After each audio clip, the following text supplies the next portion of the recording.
This doesn't look like much, but this is in fact a scheduled ancient monument, believe it or not. You're looking at Queen Hithe in the City of London. This is the oldest of London's docks and may, in fact, date all the way back to the Roman era.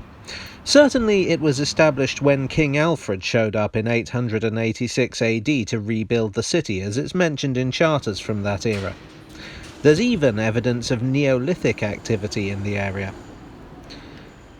Now, Hythe is an Old English word for a harbour.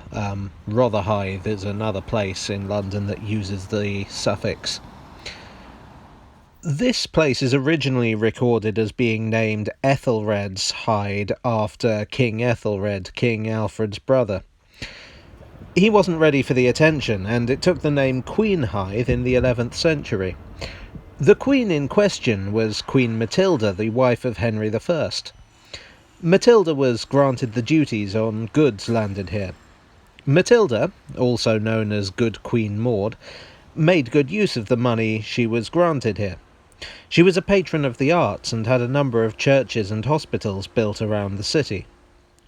At Queen Hithe, she had a public toilet built, which isn't what I'd want associated with a dock named after me, but what do I know? I'm not the Queen. She was also a skilled diplomat and generally seems to be quite an underrated historical figure. The dock and its surrounds were a busy place. To this day, the street names in the area reflect the old port.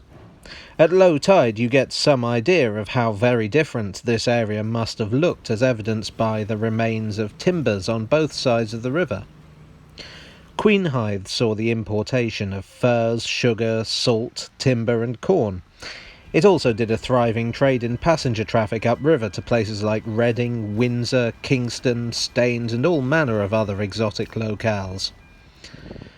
The dock lost some traffic to advances in technology, specifically the fact that newer, taller sailing ships from the 15th century onwards had to wait for London Bridge to be raised before they could dock. In the busy port of London, time was money, so many of them elected to dock downriver instead. Nevertheless, the dock was still heavily used. The timbers you see here are from the 19th century, and were used to keep the riverbed level for barges. The Second World War saw a lot of bombing in the area, and the dock saw a decline in use over the following decades.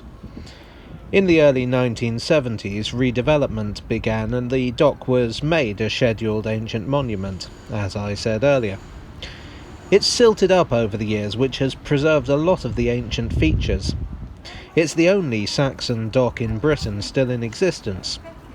Before there was a Westminster Abbey, before there was a St. Paul's Cathedral, before there was a Tower of London, there was a Queen Hithe.